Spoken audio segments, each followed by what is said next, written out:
Okay, so now let's move to the subject matter, and that is occupying the minds of many, a political foot soldier in Ghana, and we're talking about your Congress. And it's going to take place tomorrow?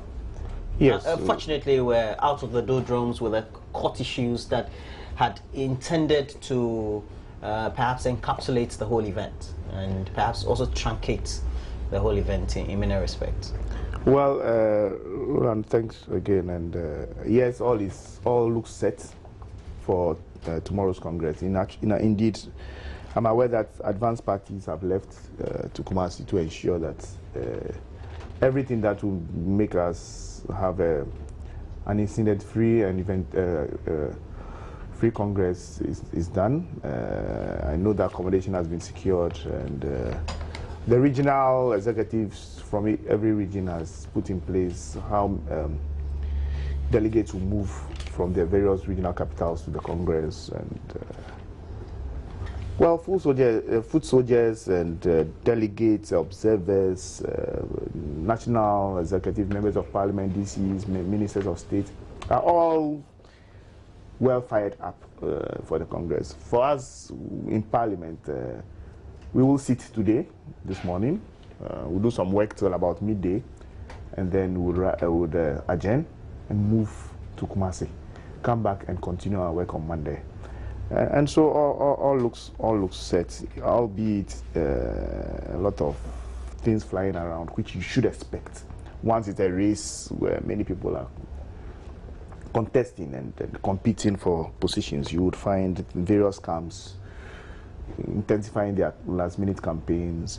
I've seen pictures of Kumasi virtually engulfed with NDC posters, billboards, and all that you expect of a ruling party's Congress. It's on, and I hope that by Monday, when AM show comes to be, we will be talking about the victors and what happened at the Congress. I believe that it will be all good news.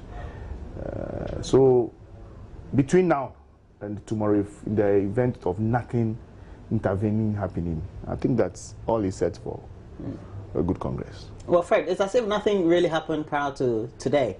But we had a number of issues prior to this very Congress. Precisely so. I wish my colleagues in the NDC well and success tomorrow's Congress. I pray that nothing untoward happens, and then it will be as peaceful as we had in Tamale, and we all come home smiling. Of course, I contested, so I know how it feels to contest election. This is a fever pitch time for each of the contestants, so I would urge them to remain resolute. And since it's a contest, you go in, there are only two options: you lose, you gain.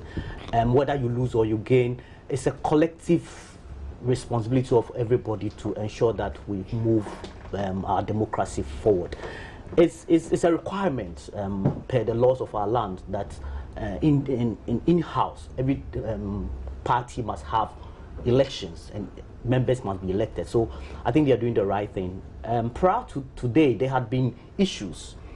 Fortunately for the NDC, they haven't had the same bashing and the same controversy as we had in the MPP. I wish them well. I hope that it will go on like this when we come into the national elections. There are some people who are evidently very silent. There are some journalists who, proud to our... I'm sorry. Please take this one. Who proud to our Congress. A little thing that happens, like somebody taking the party to court, you had so much media attention and analysis on the issues. The NDC have had quite a number of people going to court, either the party or even on individuals in the party. But somehow we haven't had the same bashing from the media, and sometimes you would wonder whether somebody is really massaging the issue that comes up. But that is what I don't have any preferences. I wish the best person wins, but we wait for them. So what you're saying is that the media activity prior to this very Congress in terms of how negative the news is. If you compare it, you do analysis in comparison with how it was prior to the MPPs. It's not the same. It's not because there was a lot more activity prior to the MPP Congress. There are a lot of activities in the NDC as well. But somehow the controversy has been hush-hush. Are you sure? Yes. Well, I think the MPP should be the last party to be complaining about. It's not a complaint. No. It's not a complaint. It's not blaming the media. The media will do what sells. And if the media thinks that a particular news item is perhaps we've not had a lot more controversy then.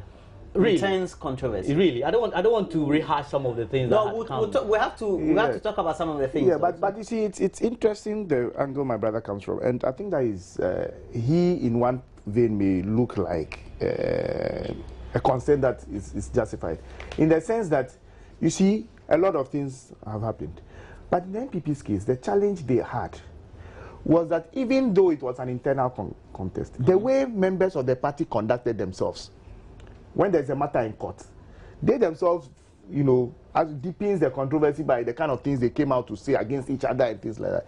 In the NDC, luckily it hasn't happened like that. We recognized that people had issues. They went to court. So you only find our lawyers most of the time talking about it, or just our general secretary passing a comment that yes, we are in court, we hope that we resolve the issue. And I believe that maybe, just maybe, that we had learned from where they went wrong. Because, look, every party member has a right to seek redress, whichever way it is. That is why I was telling that, look, even between today and 2 o'clock, 3 o'clock this morning, who says that somebody cannot go for an injunction? I mean, it's possible. But I think that the way you handle the issues, you would also notice that all the 3 cases with the NDC had been cases that eventually were withdrawn. The first one for it means the leadership of the party put excessive pressure on the people. No, it only means that it's give and take. It gets to a time when people are saying that, well, we believe you have a case, why don't we resolve it this other way? We believe that the best thing is a family thing, so let's come to the table and talk about it. So let me also add that in my this to talk about the Congress, I want to make one huge appeal to all and sundry. We are going to Kumasi to elect national executives. Each and every one of our membership, be they supporters, whatever, will be needed. Their stamp will be needed in 2016 to retain us in power. Careless driving, drunkenness, and all the things that may lead to certain things. The drivers that we should be vigilant about the drivers. There should be no accident. Particularly, we are heading towards the Xmas period where accidents normally is on the rise. We want everybody to go back to their families. It is so important. So we should put everything possible in place. The drivers that will move in from various regions. We are not get to Kumasi. If you go to Kumasi on Saturday morning, it is still Kumasi. Nobody should be in a rush to drive. But you know that your supporters or sympathizers alone will not get you the vote in 2016 because you have middle people in there. Well, I'm saying that for those going to Congress, because we need each and every one. Okay. Those going, if you are not going to Congress, I mean, why? Proud to Tamale, your founder, Jerry Rawlings, had said that perhaps the party needed to take a look at the college, the Electoral College, as far as its expansion is concerned, to emulate what the NPP had done. They had in excess of over 140,000 people? 140,000. Okay. So it was more broad-based. A lot more people had a lot more say and participation in the process. What do you say about it? You see, when it comes to the issue of Electoral College, it's one of the things we are actually going to vote on at the Congress, whether to expand, whether not to expand, or whether to increase the numbers, or whether to make it a universal adult suffrage in terms of the membership of the NDC when it comes to these votes. It could mean that we would go as high as 4 million, 5 million, 6 million people. Should we decide that we are opening it up to every card-bearing member of the NDC? But there are pros and cons. We have looked at it's a going discussion. In fact, yesterday, with some members of parliament, we discussed it thoroughly. There is a view that, look, at worst, expand it to the 9 executives or maybe to some 15 people per constituency. That would also take the numbers possibly a little above what the NPP has. Or some people are of the view that, look, let every card-bearing member of the NDC vote. Either way, it has serious challenges, cost implications for the party. It has, you know, management issues. How are you going to maintenance? Yes, maintenance. Some people are even of the view that that is another election, like a national election, because if you are getting all, if you look at the number of people who vote in normal elections, maybe about, sometimes we win about 8 million or votes. So if you have about even 6 or a half of that number going into an election, it's like a mini election. And do we want to conduct 2 elections in the same year, even when it comes to maybe primaries for parliamentarians, or 3 elections in the same year? Because if you are going to elect your national executives differently, and it has all sorts of things. So we would be looking at that. I'm sure that between today and Saturday, the discussions will keep going on, and the best or the majority of people decide which way to go. Do we do it one go, or that incrementally? Maybe we increase the numbers to 5, we increase it to 7 later on, and manage and find ways of managing as time goes on. It's an argument that can be here or there. So we are characterizing this very election accusations that, well, even at Tamale there were accusations that people were buying TVs, were buying this and gadgets and etc. And the good things or the merits that have been alluded to the MPP expanding into the Electoral College is the fact that the manipulation of the Electoral College has been minimized in many respects. Is that true? Well, possibly. I would always go for universal adult suffrage. If a party, you can't always have it universal. Because even the MPP is not very much I would universal. go for it. Eventually, that is what we intend doing. That is objective. That every card-bearing member of the party must elect, because these officers, these national officers and even constituency officers are going to superintend on the members of the party, and everybody must have a say as to who become their leader. But apart from that, a little controversy here. There's this, the Ever Caucus, the Fanti Confederacy, and then the Boli Mafia. These people who are going into election tomorrow, I'm just wondering how it will pan out to be. I hope the best wins, though. Well, I mean, yes, you can talk about whatever caucuses that people think exist in the NDC. But you see, the NDC had never had challenges with those things, because we are invariably a congress, a congregation of various groups that come together under the umbrella to form a party. So under every election you go into, there will be centers where some people blocks where people believe that, no, Roland is a better candidate, this person is a better candidate, this person is a better candidate. It will always happen. So we shouldn't belabor that point. I think that we will always have different blocks believing in the abilities of different people when we go. So it's a congress, and we have always had that is why we call it, they say that New Patriotic Party, we say what? National Democratic Congress. Yes. You know, now, you wanted to make a contribution? Yes, he just stopped me in my tracks. Okay. Continue that, sir. You know, if this is the case, we all have interests. When it comes to elections, everybody would have an interest. We might belong to the same political party, but we would individually know that this is the best for either a general secretary or for a chairman or for a presidential candidate. However we look at it. But when it is in the MPP, our colleagues are, not you per se, but our colleagues are very quick at creating that wedge so deeply. Include him as well. Yeah, but I haven't. No, I mean he's part of the entity. Yeah, I mean I have no problem with that. That's so much way. We understand that as Democrats, we understand that these blocks will exist. So we haven't been too eager to create that division or fuel that controversy that would or necessarily exist in the NDC. Let's move on as a nation going forward.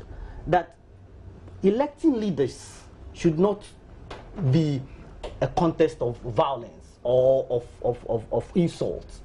We should conduct ourselves, I pick up my words again, with respect, decorum, and circumspection, because that is the only means by which cool heads can prevail for us to take decisions that were near to the benefits of all the society, people in the society.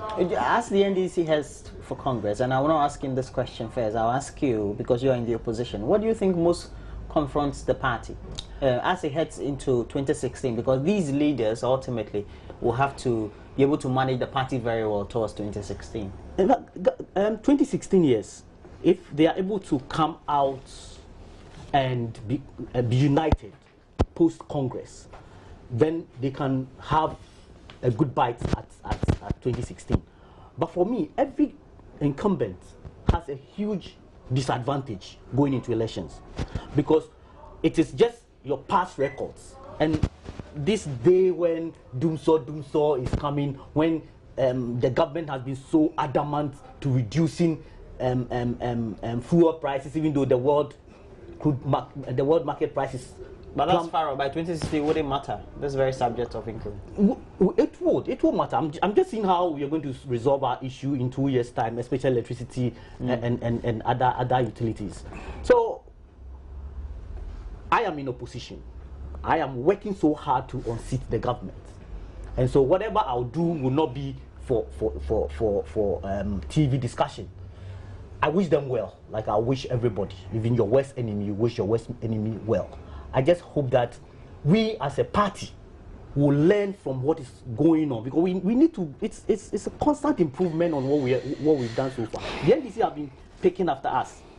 He's talking about Electoral College now. Expansion. So whatever of the you Electoral do, College. then they follow. They follow. So you take and the lead. Sometimes we take the lead, and sometimes you are taking the accolades for yourself. We take the lead, and then sometimes they look at what we've done wrong and correct it. Like in our Congress, we had so many issues, court issues, and so they learned from it as well. They learned from it. He just alluded to the fact that they learned from it. But it's also because you just happen to be first, because you're in opposition. Probably. And your constitution also states that. This is not the first time. In fact, it's come over and over again. Even in election of presidential candidates, it used to be pseudo declaration. It used to be one man say that this is my man, and everybody must go for really, it. It's happened only once, and you learned from it as well. Well, I should say that. We should all be learning. We should all be learning. But I hope that, yes, we are different political parties, but the people of Ghana must know the best among us and vote for us. There's the talk that your grassroots seem to be detached from the leadership, the party leadership, whether it could also be the leadership in the executive, etc. How do you hope that, well, you try to break that very gap following these very elections? Well, Roland, I think that it is one of the issues, if true, that... You don't know? Well, you see, people look at things from different perspectives. Or these are perceptions? Yeah, people look at things from different perspectives. It's one view that some people hold. For instance, when you're talking about grassroots, who are the grassroots? The grassroots, for us as members of parliament, for instance, are our electorates, our constituents. I don't believe that I'm removed from my constituents. I believe that and I believe that many of my colleagues are in touch with our constituents. You see, Roland, one of the things that we must learn as parties, as people, is management of expectations. It will confront every party that comes. You know, I used to make the fun that in 2000, the NPP rode on a crescendo into government. Along the line, expectations were so high, so much so that immediately they finished, the following day or 2 days later, a couple of shoeshine boys were in suit, waiting at President Kufuor's residence. You made a fun there. No, wait. I'm saying that, yes, waiting at the president's residence to be appointed as bank managers, because they were made to believe that you get employment for you, even though they didn't have any qualification, nothing. You know. But this is the kind of baggage you carry along when people are so expectant because of where you are coming from. So for us in the NDC, it shouldn't be new. People are expecting so much. Government is putting in so much. But when the expectations are so huge, you don't expect everybody to be satisfied all at a go. I think that incrementally, government, party is doing everything possible to get to everybody to feel a part of the government and the state. And you know that, like he says, incumbency is very challenging because beyond the elections, you are no longer a president for the NDC. or the CPP or the PNC, you are a president for Ghanaians. So sometimes a party member is sitting there and says, but Roland was MPP, he campaigned against us, so how come that he's still working here and nobody has taken him out? But those are things that moving forward as a nation, we should learn to do it. But coming back, it is one of the things that we should be looking at also when we go to Congress. Those we are going to elect, like we the young ones, and say, do they know what time it is? We want people who understand what time it is in the party, how to get everybody on board. The issues things have changed in the yes, of course, from 2009. So do I get the idea that you feel that old folks should go? No, I haven't said that. I'm saying that no. Young, you say you mentioned young. Yeah, of course, many George, people. Whatever you say, I think the viewers are Roland. Yes. As a communication person, you will know that even Coca-Cola, with all the huge world activation that they have, they do advertising every day, and they change their adverts every day. The reason being that on every 5 seconds, somebody enters the market. So you must pay attention to all those entering the market. I'm saying that the things we did in 2009, okay, like 2008 to win an election, 2012, will they be the same strategies you used in 2016? Obviously not. I mean, 8 years, that would have been 8 years. 8 years is a long time now in this modern world for a lot of things to change. So I'm saying that one of the things we should be looking at when we go to Kumasi is who understands today's game. You know, for instance, I'll give you one example, albeit I don't want to say that I'm throwing my support behind one person. But our General Secretary, you can see, has overwhelming support in the party, possibly because, and that is why maybe you see that his is the weakest link in terms of who is competing who. He's going unopposed. No, there's somebody contesting, but this is a person who is not as known in the party as you would say for other positions.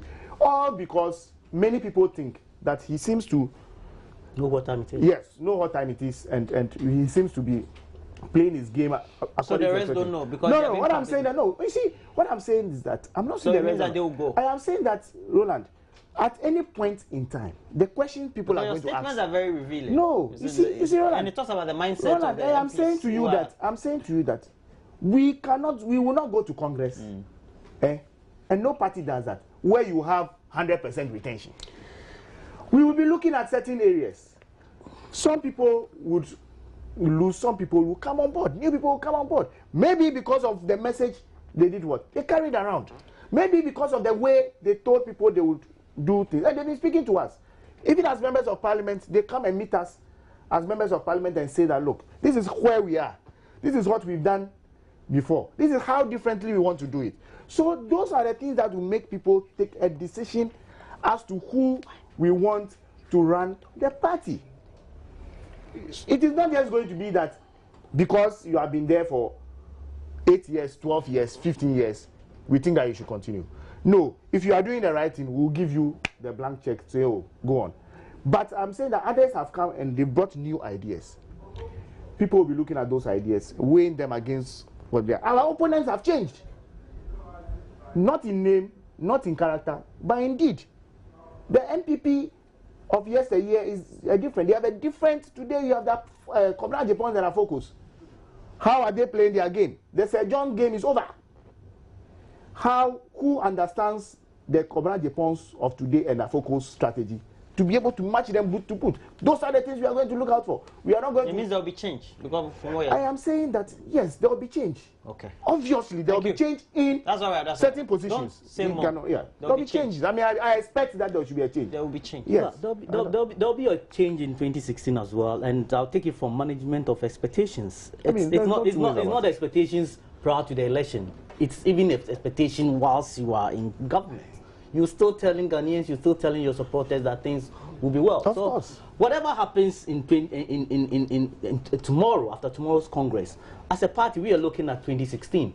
Of course, we'll look and see the new guys or the old guys that you maintain, and then see how to match them and find strategies to outwit them come 2016. Yeah, so and we are also watching you closely. We are poised. We're watching you closely. That's why, I mean,